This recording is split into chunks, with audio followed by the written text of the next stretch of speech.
Vous êtes nombreux à suivre Téléplice et suivre cette émission que vous aimez beaucoup. Invité, une émission qui reçoit pour vous de grandes personnes afin de débattre sur de grands sujets autour des sujets importants de la République démocratique du Congo, plus particulièrement le sujet quinois. Donc, nous sommes dans la capitale quinoise. Donc, c'est dans ces cadres que nous allons recevoir pour vous parler avec Apollinaire Kassonga. Il est donc le secrétaire général de la base séquédiste, fasciste, avec qui nous allons échanger au cours de cette émission. La première thématique va être basée à la relation RDC-Chine. Quelle perspective? Parce que nous savons bien que les Chinois sont ici, dans la République démocratique du Congo. Qu'est-ce qu'ils sont venus faire et qu'est-ce que nous vivons avec eux? Et à la deuxième thématique, nous allons aborder les sujets aussi importants de la République démocratique du Congo, c'est la présence du président de la République, Félix-Antoine Tshisekedi Tshilombo, à la 52e session du Conseil des droits de l'homme des Nations Unies, la passation de pouvoir à Ali Bongo, qui est le président gabonais pour les comptes de la CIAC. Nous allons débattre, comme je vous ai dit, avec Apollinaire Kassonga, que je dis bienvenue dans cette émission. Merci Kennedy Benda et merci également à vous, très chers téléspectateurs de Télé Plus. Vraiment, nous sommes très heureux de vous recevoir aujourd'hui sur le plateau de Téléplice pour parler de la République démocratique du Congo, qui est notre bien, le bien le plus précieux, notre patrimoine. Avant tout, j'aimerais savoir, parce qu'il y a eu pluie, il y a une pluie qui a commencé, c'était hier le matin, presque jusqu'aux après-midi. Et quel est l'état, la situation de votre quartier, de votre commune? Voilà, merci beaucoup Kennedy Benda. L'état de mon quartier, bon, moi j'habite Lemba et je suis quand même une avenue asphaltée où l'eau ne stagne pas. Et il n'y a pas eu de dégâts, mais on peut quand même déplorer des dégâts dans d'autres quartiers, moins encore lotis, surtout dans le faubourg, les coins un peu plus reculés Les de la coins un peu capitale. plus reculés, il y De a la capitale. Kissasso il y Kisenso, a les gens qui pleurent, Mongafula, Mangafula, il y a oui, Kimbanseke, oui, il y oui. a Donc, l'autre ce sont, je commune, peux dire Jinji, que ce sont de catastrophes naturelles. naturel. Naturelles. Personne n'avait prévu quand tu vas pleuvoir. Mais c'est ici pour nous quand même l'occasion pour lancer un appel pathétique aux autorités provinciales. Donc, gouverner bien, bien gouverner, c'est prévoir. Gouverner, c'est prévoir. Vous savez très bien qu'ils sont pendant les périodes Oui, pluvieuses. Alors, ou soit il faut délocaliser certaines personnes qui habitent dans des coins où il y a des montagnes, tout ça. Il faut déplacer ces personnes, les amener vers Maluku, ou soit en Célé, où il y a la quiétude, ils peuvent vivre en paix. vraiment. Apollinaire Kassonga, je vous ai présenté comme le secrétaire général de la base Tshisekediste fasciste. Vous pouvez dire en quelques mots, nous expliquer c'est quoi la base Tshisekediste fasciste? Voilà, la BTF, c'est ça même les sigles de notre association. La base Tshisekediste fasciste, c'est une ASBEL, un mouvement citoyen qui milite pour l'éveil de la conscience de la jeunesse, l'encadrement de la jeunesse, la formation de la jeunesse, mais également appuyer les actions du chef de l'État, Félix Antoine Tshisekedi Tshilombo. C'est depuis quand que cet ASBEL Donc, existe? ça fait pratiquement, donc c'est depuis le 10 octobre 2019, la date même de la création de la structure. Et la structure a vu jour en date du 10 euh, octobre Octobre 2019. 2019. Donc 3 ans déjà, nous pouvons dire 4 ans. Oui, presque, 19, on avoisine presque 4 ans. Presque 4 4 ans. ans. Oui. Quelles sont les grandes réalisations de cette ASBEL pendant tous ces temps? Voilà, donc nous avons organisé pas mal d'activités pendant tout ce temps. Là, je crois que vous me demandez de faire une sorte de bilan. Non, non, pas tellement parce que nous voulons Donc, avoir une brève aperçu. oui, nous avons organisé pas mal d'activités durant notre mandat, donc, à la tête de cette structure. mais je peux quand même trier, survoler quelques activités à impact visible. Impact visible. Nous avons organisé de conférences débats sur les processus électoraux. Nous avions organisé des formations, pour donc, en faveur de la jeunesse. La jeunesse, vous savez que tout le monde ne peut pas devenir ministre, tout le monde ne peut pas devenir chef d'entreprise. Donc, il fallait doter, outiller la jeunesse avec des formations appropriées en ce qui concerne l'entrepreneuriat, les droits de l'homme, les questions électorales. Et on a organisé pas mal de formations en faveur de la jeunesse, mais également il y a eu des déclarations, des communiqués de presse que nous faisions, surtout pour soutenir les actions du chef de l'État, Félix Antoine Tshisekedi Tshilombo. Soutenir les actions du chef de l'État, et c'est ce que nous dit Apollinaire Kasonga. Donc, c'est que, je peux dire, ce sont des objectifs assignés de cet aspect. Bien entendu, bien entendu. Nous passons directement à notre première partie qui est consacrée à la relation RDC et Chine, le perspective d'avenir. Apollinaire Kasonga, nous analysons avec vous, c'est depuis pas mal de temps que les Chinois sont ici en République démocratique du Congo. Quel bilan vous pouvez faire de leur présence ici en République démocratique du Congo jusqu'à ces jours? Bon, vous savez que la République démocratique du Congo est ouverte à toutes les nations, et pris des projets de développement pour l'émergence de la RDC, la place de tout le monde est en République démocratique du Congo. Il n'y a pas un partenaire privilégié en ce qui concerne le développement de notre pays. Et pour revenir à votre question, donc sur la Chine, bon, ça fait pratiquement plusieurs décennies que la Chine, elle est quand même notre allié. Aujourd'hui, nous voyons le stade de Martyr, qui a été construit par les Chinois. Il y a d'autres ouvrages, entre autres le pont Maréchal, qui est aussi l'œuvre des Chinois. Et les relations entre la République démocratique du Congo et la Chine donc, sont au beau fixe. Les relations entre la République démocratique du Congo sont au beau fixe, c'est ce que déclare Apollinaire Kasonga. Nous allons directement voir ce qui préoccupe au plus haut point la population congolaise à ce jour. Il y a controverse entre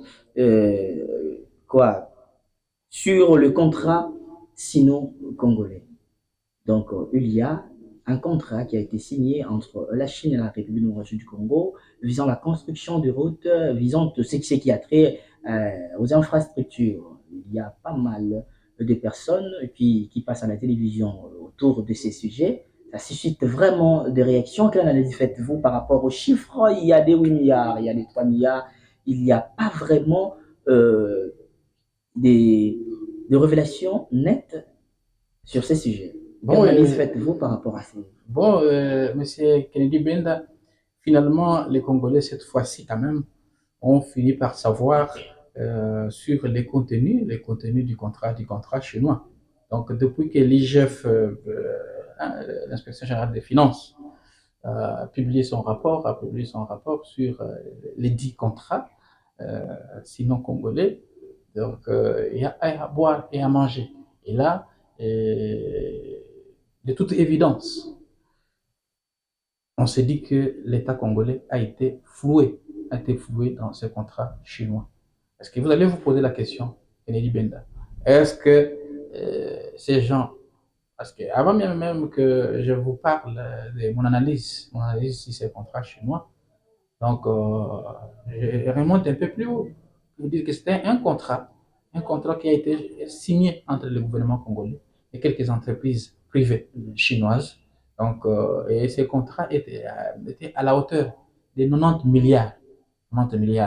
Et c'est un contrat qui devait être exécuté pendant 30 ans.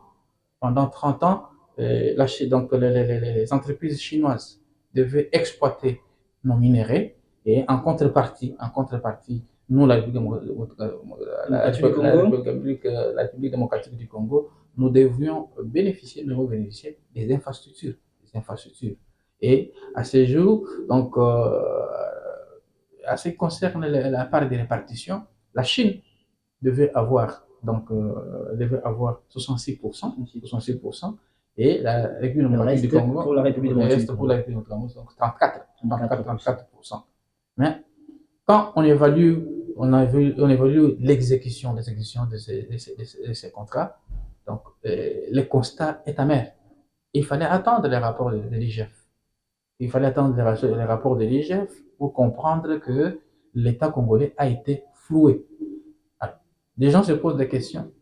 Quelles sont les infrastructures que la République démocratique du Congo a pu gagner? Est-ce qu'on a construit les routes? Est-ce qu'on a construit les maternités? Il y avait, donc, dans ce contrat, on devait construire des logements sociaux. Si j'ai une bonne mémoire, ça devait être 5 000. Est-ce un problème, c'est un problème de l'homme congolais ou c'est un problème des Chinois? Parce que quand on parle de ces contrats, il y a la présence du gouvernement congolais et il y a la présence des entreprises chinoises. Donc c'est un problème de l'homme congolais ou c'est un problème des Chinois qui ont floué cette affaire? Non, mais de toute évidence, Kennedy Benda, il y a les autorités qui nous représentent, qui ont signé ces contrats, qui ont co-signé ce contrat. Et les tambourinaires dans le temps nous disaient que c'était les contrats win-win. Mais on constate avec les rapports de l'IGF qu'il n'y a rien de win-win. Il n'y a rien de win-win. Ceux qui ont signé ce contrat, ils n'ont pas pesé. Ils n'ont pas pesé sur les dividendes, ou soit les avantages que devait bénéficier la République démocratique du Congo. Alors, pourquoi d'abord cette répartition, M. Apollinaire Kasonga? Vous voyez que la Chine, qui devait exploiter le minerai de la République démocratique du Congo, qui bénéficierait de 64%, si je ne m'abuse pas, 64%, et la République démocratique du Congo, sur ce qui reste, vous ne voyez pas pourquoi il n'y a pas eu vraiment un bon, ce qu'on appelle le balance, pour une bonne répartition, 34 et l'autre. Donc, je ne pense pas que non, la République démocratique du Congo a bénéficié de bons responsables en ces temps pour signer ces contrats. Oui, mais vous l'avez dit dans votre question. Vous avez dit dans votre question que c'est le problème de l'homme. C'est les problèmes de l'homme congolais. Donc, on ne peut pas aussi, parce qu'on connaît ceux qui ont signé ces contrats. On connaît ceux qui sont les gens du régime passé qui ont signé ce contrat. Et ces contrats, Benda, je vous dis que c'est un contrat léonin. C'est un contrat léonin et parce que ça ne profite pas à la population. Qu'on montre là où on a construit 5 000 logements sociaux. On a suivi avec vous la déclaration de qu'on nous montre là où on a construit. Nico Nzaou, qui est le directeur général de l'agence congolaise des grands travaux. On a construit des maternités. Il a dit que cette caution, parce qu'au départ, il a parlé avant 2008, il y avait eu les Chinois qui sont venus en République démocratique du Congo avec 3 milliards pour avoir ce marché. Et il a bien souligné que cette caution était pour rassurer d'autres bailleurs de fonds de venir en République démocratique du Congo. Pensez-vous que c'est une manière de défendre le Chinois ou défendre l'homme congolais? Non, mais eux-mêmes, ils étaient au cœur de ce contrat. Je crois que c'est une fuite en avant. Moi, je crois que c'est le problème maintenant que la justice puisse rebondir, se saisir du cas et pour ces hommes congolais, politiques congolais, qui ont très mal négocié ces contrats, donc en défaveur de la République démocratique du Congo. Donc, on doit se saisir de ces cas. Moi, j'en appelle d'ailleurs à la justice de se saisir de ces cas pour interpeller toute personne qui serait impliquée dans ce circuit. Parce que là, la République démocratique du Congo a perdu et nous sommes roulés dans la farine. Et comme remède, je crois qu'il faut résilier ces contrats et renégocier ces contrats. Parce que jusqu'à preuve du contraire, ces contrats, Résilier ces contrats après avoir perdu tout ce temps avec la Chine et la Chine bénéficierait, si possible, si nous suivons ces contrats c'est comme ça, pendant 30 ans, oui, ils auront la Chine oui, va oui, c'est bénéficier comme ça, de minerais congolais. oui, c'est comme ça, je vous dis que donc dans mon deuxième volet, je demande qu'on puisse renégocier ces contrats. Ah, mais même, on sait bien que c'est bénéfique pour la démocratie du Congo, mais ça doit être avantagé pour la RDC.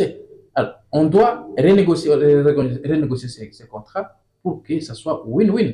Donc, la partie chinoise peut se retrouver et nous, la République démocratique du Congo, nous devons également nous retrouver. Nous en avons vu avec vous, l'UGF faire un grand travail, Oui, les oui. rapports toujours être déposés à la justice congolaise pour que la justice fasse très bien son travail afin d'appeler les parties prenantes et avoir des éclaircissements sur ce qui est du trésor public. Nous en avons vu avec vous, la justice prendre les dossiers et après s'asseoir sur les dossiers ou soit interpeller les gens, puis les relâcher d'un moment à l'autre. Quelle analyse faites-vous Bon, par rapport à ces... oui, oui. Je crois que vous et moi, nous ne faisons pas partir de ce, ce compartiment de la justice.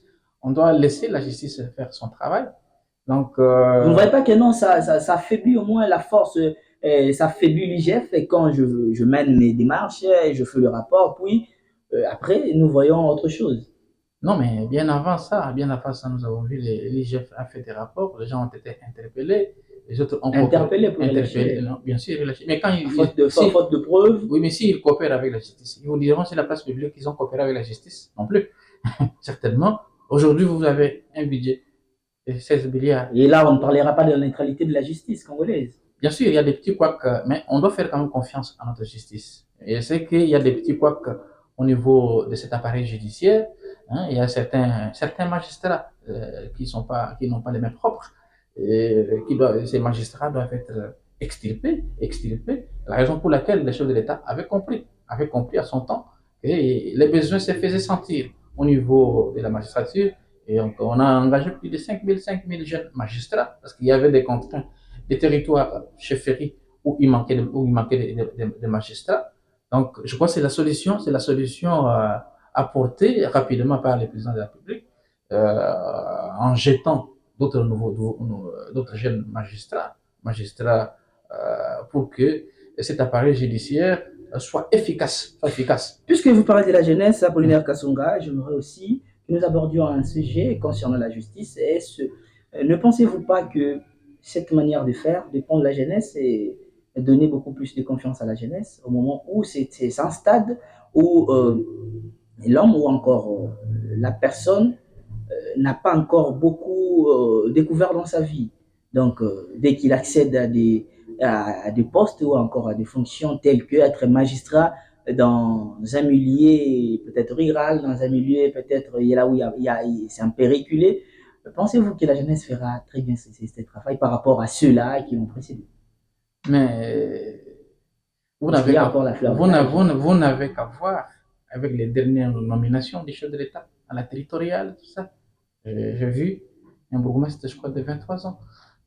Donc, Le fait, ce n'est pas seulement la représentativité, mais c'est le travail fourni par celui qui est nommé. J'en arrive. C'est ici d'ailleurs pour moi les saluer le courage, les saluer cet engagement ferme du président de la République, donc de renouveler la classe politique, parce que moi j'appelle le président de la République, il est le champion de la jeunesse. Les champions de la jeunesse. La raison pour laquelle vous voyez, il a dû propulser des gens sans expérience aujourd'hui qui font la fierté. Donc, dans la jeunesse, il y a encore des compétences.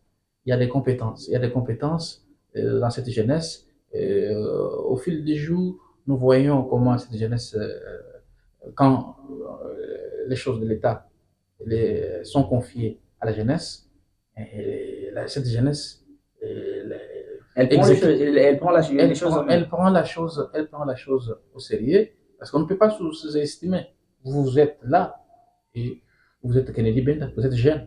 Si on vous confiait aujourd'hui des tâches au niveau de la République, vous n'allez pas les remplir avec dextérité, vous allez les faire. Donc il y a bien d'autres jeunes qui sont éparpillés sur toute l'étendue il y a, vous savez, dans la rencontre qu'a eu le président de la République avec la jeunesse, vous avez senti, est-ce que vous croyez que la jeunesse pouvait poser pareille question au chef de l'État?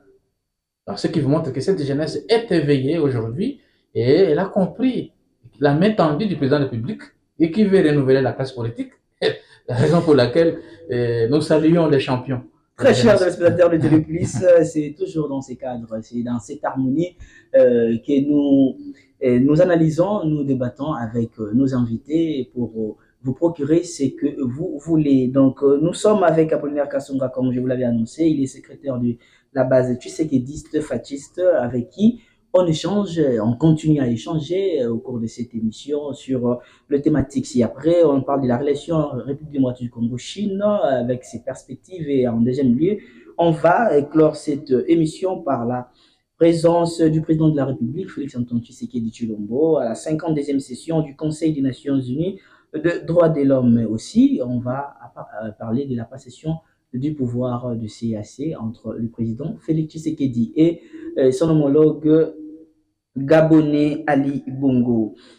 Un message à la population congolaise qui vous suit et qui est controversée par ces problèmes de ces contrats sino-congolais, et un message aux directeurs, aux personnes impliquées dans cette affaire.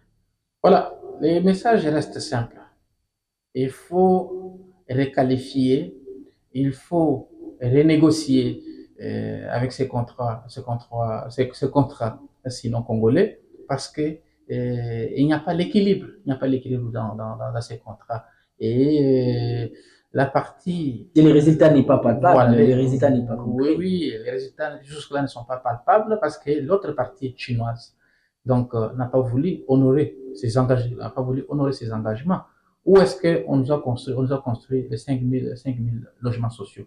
Où est-ce qu'on a construit les maternités? Où est-ce qu'on a construit les écoles? C'était ça aussi. Où est-ce qu'on a fait? Donc, imaginez-vous les petits tronçons qu'il y a du palais du peuple, du palais du peuple vers les ponts Gabi, je pense. Oui, les ponts Gabi jusqu'à 24 là-bas. Et c'est ici d'ailleurs, nous saluons le travail de titan Kaba, l'inspecteur Gilles Alinguet, parce que donc il y a eu des surfacturations, donc du côté de la partie qui est niée par la partie. Oui, mais c'est maintenant à la justice de se saisir du dossier pour que la vérité puisse s'éclater. Donc, on peut nier tout ça. On se dit non. Donc, moi, je ne connais pas avoir signé, je ne reconnais pas avoir fait la surfacturation. Et c'est à la justice de mener ces enquêtes minutieuses et aboutir aux résultats. Donc, comme je le disais au seuil de cet entretien, il faut réqualifier, il faut si pas réqualifier, résilier ces contrats. Oui. Si l'autre partie chinoise persiste, d'ailleurs, nous avons perdu beaucoup d'argent. Et il y a aussi le temps qui est passé. Il y a aussi le temps qui est passé. Nous n'avons pendant ces 30 ans qu'ils ont pu écrire sur le contrat, et la RDC n'a pas profité depuis que ces contrats étaient élaborés. Donc, jusqu'à aujourd'hui, il n'y a pas de résultats. Voilà, comme nous sommes dans les principes de la continuité, c'est les régimes passés qui avaient signé ces contrats. Et là, on voit les régimes actuels, avec le président Félix-Antoine Tshisekedi, qui veut voir clair dans ces contrats, la raison pour laquelle l'IGF a établi son rapport macabre, et les responsabilités doivent être partagées. Donc, il faut requalifier ces contrats pour que nous parlions du contrat win-win. La partie chinoise se retrouve et nous, la RDC, nous le retrouvons. Donc voilà, en résumé, ce que je peux dire en ce qui concerne ces contrats controversé chez Parlons, nous, parlons Congolais. maintenant de notre deuxième thématique qui est consacrée à la présence du président de la République. C'est aujourd'hui que le président va passer à la barre des Nations Unies pour euh, un message fort au monde. Et avant ça, on va parler d'abord de la passation de pouvoir du président de la République, Félix Antoine Tshisekedi Tshilombo, qui était aussi le président du CAC sortant, qui a passé les bâtons du commandement à son homologue gabonais, Ali Bongo. Mais avant de revenir dans cet entretien, nous allons d'abord demander à la régie de nous balancer cet élément. Après, on va tout juste nous retrouver après pour continuer. La communauté a, dans sa déclaration d'acceptation, rendu un vibrant hommage à son prédécesseur pour le travail remarquable accompli au cours de son mandat. Il entend par ailleurs apporter quelques innovations au cours de sa mandature. Tout au long de mon mandat de président de la CEAC, j'entends porter une attention toute particulière au chantier de financement de notre organisation communautaire. Après toutes ces années, le mécanisme de financement qu'est la contribution communautaire d'intégration, tel qu'à nouveau inscrit dans le plan d'activité 2023 de la CEAC, tarde à mobiliser les ressources attendues. Un autre chantier est celui de la mise en œuvre de l'architecture de Yaoundé, afin de prévenir et de contribuer significativement à la lutte contre la piraterie et la criminalité maritime dans l'espace CEAC. J'entends également consacrer mon mandat à la consolidation de notre narratif communautaire sur la question de la préservation de la forêt. Du côté de la République démocratique du Congo, l'heure est au bilan. Un bilan dressé dans un contexte de crise institutionnelle au Tchad et de l'agression de l'RDC par le Rwanda sous couvert du mouvement terroriste du M23 a fait observer le président sortant de la CEAC. Face à cette agression, la République démocratique du Congo s'est refusée d'être juge et partie au sein de notre communauté en sollicitant auprès de la conférence de la CEAC l'application de l'article 99 alinéa 2 du traité révisé qui prévoit la suspension de la prise de parole et du droit de vote, la suspension de la participation aux activités de la communauté, le rejet de la présentation des candidatures au poste statutaire, pour ne citer que ces sanctions. La question de l'agression de la RDC a été également évoquée dans le communiqué final de ces assises lu par le ministre congolais de l'intégration régionale.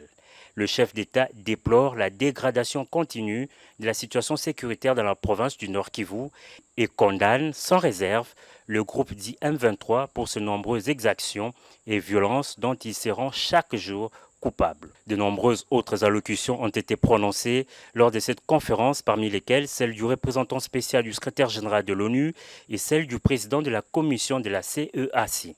Dans une motion de remerciement, de fleurs ont été jetées au président de la RDC pour l'organisation réussie du sommet de Kinshasa. Le regard est présentement fixé sur Libreville au Gabon en juin de cette année. De retour sur ce plateau avec Apollinaire Kassunga, nous venons de suivre avec vous ces beaux reportages. Quelle analyse faites-vous par rapport à cette passation? Oui, en tout cas, mon analyse reste simple parce que voilà, dans tous les pays, tout pays démocratique, il y a toujours le principe de la redevabilité. Redevabilité. Le président de la République Félix Antoine Tshisekedi Tshilombo a été porté à la tête de CAC, donc cette corporation de l'Afrique de l'Est. Donc, c'est sur le plan économique, il faut faire des échanges entre les pays. Donc, le président Félix Tshisekedi a présenté son bilan à la tête de CAC. Donc, il y a eu pas mal. Bilan positif? Oui, mais c'est presque une année. Dans une année, le président a boosté les choses sur le plan économique, l'échange économique entre les États. C'est ça que le président a présenté comme bilan. C'est pour une année. Pendant une année, nous disons que le bilan du président Félix Tshisekedi est très positif. Et d'ailleurs, c'est l'occasion, faisant les larrons, que le président Félix Antoine Tshisekedi a profité de cette aubaine, pour présenter la situation de la République démocratique du Congo. Vous savez que la partie Est est toujours en proie à l'insécurité. Tu vois, là où il y a l'insécurité, comment on peut faire des échanges commerciaux. Donc, il a attiré l'attention de ses pairs d'avoir une oreille attentive à ce qui concerne les problèmes de l'insécurité dans la partie Est du pays.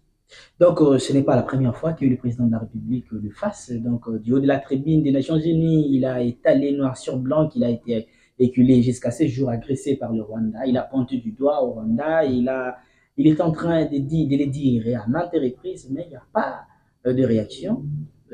Pensez-vous que son homologue qui prend le bâton des commandements pourra faire la même chose que Félix Antoine Tshisekedi pour apporter des solutions adéquates? Kennedy Benda, c'est ça aussi la diplomatie. Parce que lui-même était là, il était au four et au moulin pour de réalisations concrètes, mais pendant une année, ça n'a pas tenu. Et il laisse les bâtons des commandements à un Gabonais. Pensez-vous que ce Gabonais prendra ses problèmes à cœur? Vous savez qu'il n'y a pas que l'unique endroit où le président Tshisekedi porte la voix haut de la République démocratique du Congo.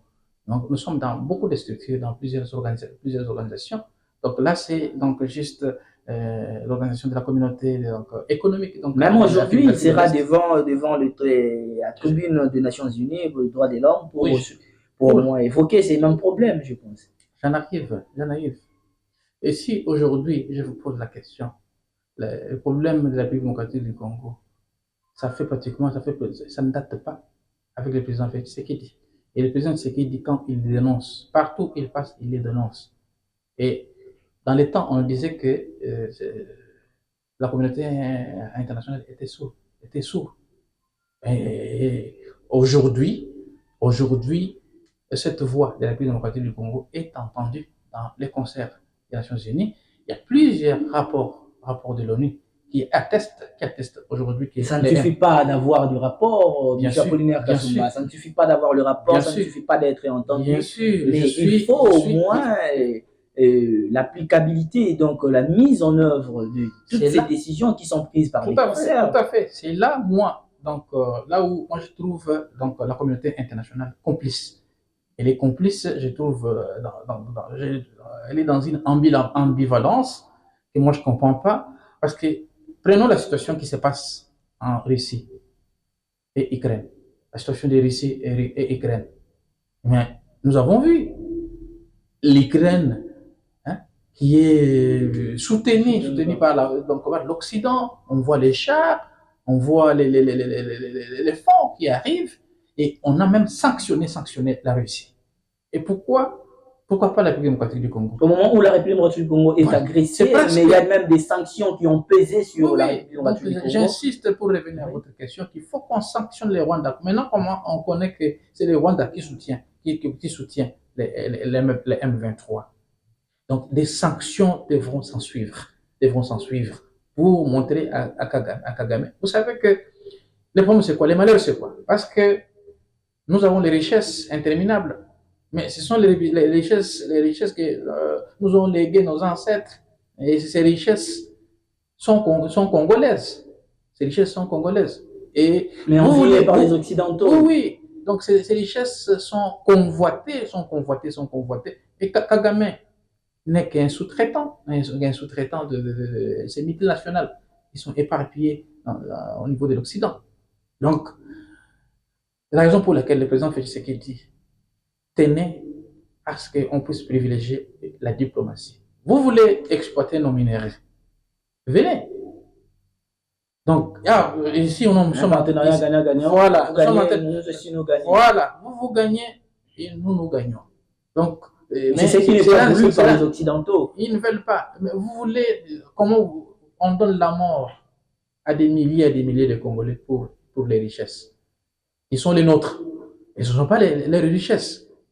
Donc, il faut, M. Kennedy Benda, sanctionner, la communauté internationale doit sanctionner les Rwandais. Et cette communauté internationale est silencieuse face au massacre qu'il y a en République démocratique du Congo. 12 millions de morts jusqu'à présent. Donc, la communauté internationale est aphone. Elle ne parle pas. Hein? Donc, il fallait infliger les sanctions au Rwanda. À ce moment-là, on devait comprendre. Les rapports, seuls les rapports ne suffisent pas. Vous attestez que c'est le Rwanda qui arme les M23. Mais il faudra aussi que les sanctions s'en suivent. Et le président de la République sera aujourd'hui devant les Nations Unies. Je pense bien il y aura un discours qui va simplement dénoncer ces agressions, cette agression dans l'Est de la République démocratique du Congo. Tout à fait. Il y en a eu des décisions. Le mini-sommet de Luanda, il y a eu des décisions qui ont été prises. Après ça, il y a eu des accords. Il y a eu le mini-sommet qui s'est tenu encore en Éthiopie, au Burundi. Mais toutes ces décisions ont été dites, mises à la disposition de tout le monde, et le M23 a été la cible parce qu'on lui avait dit de laisser, d'abandonner les territoires occupés, les territoires congolais occupés, de se retirer. C'était d'abord de créer une zone tampon et les forces de l'EAC venir s'installer pour occuper ces zones-là. Après un certain moment, il y aura d'autres décisions qui vont survenir.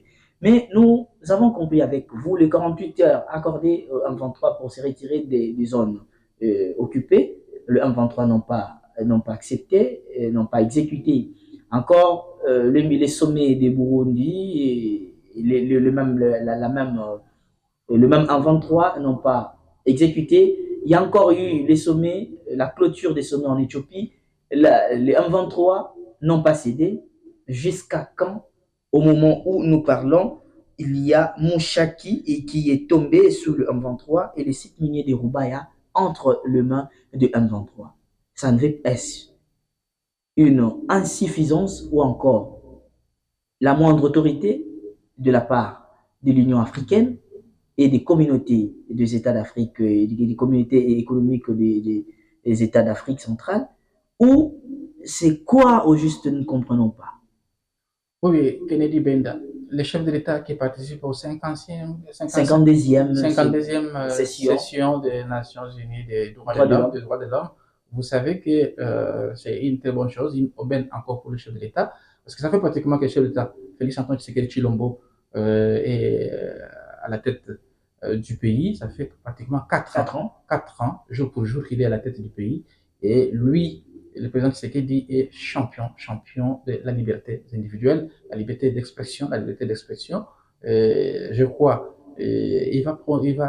au cours de cette session, le président de la République va montrer des avancées significatives en ce qui concerne la protection et la promotion des droits de l'homme en République démocratique du Congo. Vous savez, quand il a accédé à la magistrature suprême de la République démocratique du Congo, il avait promis un certain nombre de choses. Il avait fermé certains cachots, donc clandestins, il les avait fermés, et les marches pacifiques sont autorisées. Apollinaire Kasonga arrive. Ce sont les avancées, parce qu'il devait présenter tous ces atouts.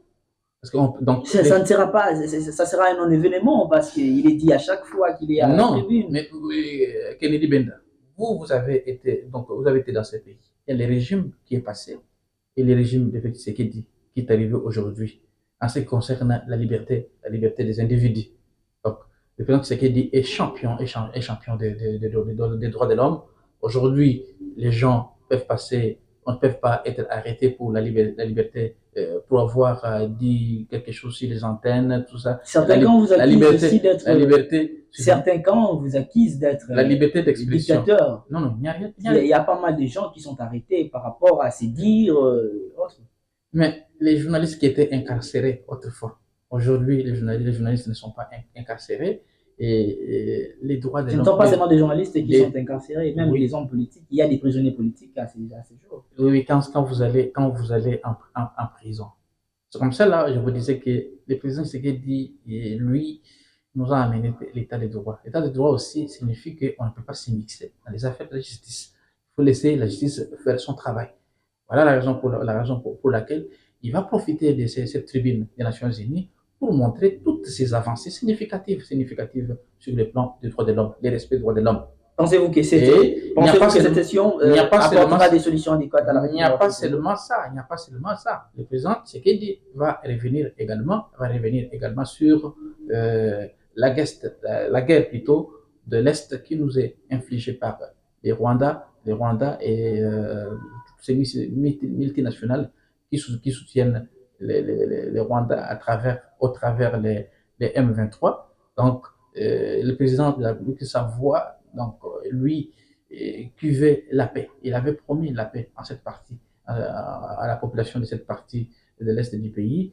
Et dans votre question, vous avez dit que les tensions jusque-là demeurent. Et les M23 refusent catégoriquement de se retirer des zones. Mais ils vont subir le feu. Ils vont subir le feu, la raison pour laquelle le président Tshisekedi est en train d'organiser l'armée. Vous avez vu, avec l'arrivée de 50 blindés, le président Félix Tshisekedi n'attaque pas parce que l'armée n'est pas encore organisée, parce que l'armée n'est pas encore assise. Vous savez que cette armée était infiltrée jusqu'aux dents. Jusqu'aujourd'hui, il y a des. On est en train de dénicher des choses. Bien sûr, toutes ces brebis galaises sont en train d'être extirpées par le commandant suprême des forces armées de la République démocratique du Congo. Nous étions sous embargo. Ça fait pratiquement 8 ans qu'on ne pouvait plus acheter les munitions, on ne pouvait plus acheter les armes. Cet embargo a été levé grâce à la diplomatie agissante du président Félix Antoine Tshisekedi, la raison pour laquelle aujourd'hui, il est en train d'équiper notre armée. D'ailleurs, sur les plans africains, nous sommes 9e en termes d'hommes, en termes d'armement. Il y a même l'arrivée des 50 blindés, les 50 blindés. Et tout ça, ça montre la volonté ferme du président Félix Antoine Tshisekedi pour mettre fin. Vous avez beaucoup à dire, Apollinaire Kassounga, mais les temps nous pressent. La sécurité causée par ces hors-la-loi, les M23. La télévision, c'est le temps, donc vous avez beaucoup à dire aux téléspectateurs de Télépolis, mais les temps nous pressent. Seulement maintenant. Un message, un mot de la fin pour se séparer de vous aujourd'hui dans le cadre de cette émission. C'est déjà terminé. Adressez-vous à la population congolaise qui vous suit et en particulier la population de l'Est de la République démocratique du Congo. Oui, chers compatriotes, surtout la population de l'Est, la nation est toujours avec vous. Ne perdez pas espoir. Nous devons en un seul homme barrer la route aux ennemis du peuple, barrer la route à ces hors-la-loi qui sont les M23, qui sèment terreur et désolation et mort d'hommes dans cette partie. Et nous disons que tous ces massacres ne resteront pas impunis. Et la voix de la République démocratique du Congo, à travers son commandant suprême, Félix Antoine Tshisekedi Tshilombo, donc nous devons l'appuyer dans son combat inlassable pour mettre fin à cette insécurité qui sévit à l'est de la République démocratique du Congo.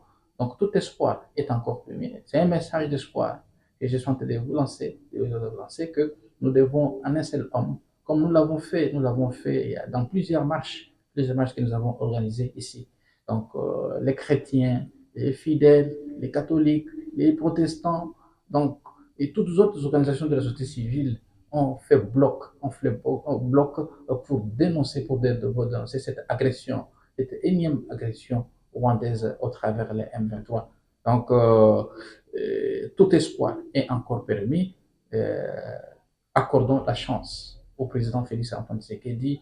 Nous croyons en sa capacité.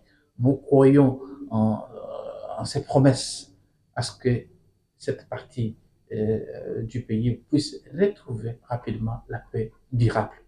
Soutenons le président de la République démocratique du Congo et nous allons retrouver la paix. C'est ce qu'a déclaré Apollinaire Kassounga au cours de cette émission. Nous avons eu le réel plaisir de vous recevoir aujourd'hui, Apollinaire Kassounga. C'est votre première fois, mais ce n'est pas la dernière. C'est votre maison. Vous pouvez passer au moment où vous le désirez. Nous avons reçu pour vous, chers téléspectateurs, Apollinaire Kassounga. Il est donc secrétaire général de la base tshisekidiste, fasciste, avec qui nous avons échangé au cours de cette émission. Un grand merci à vous.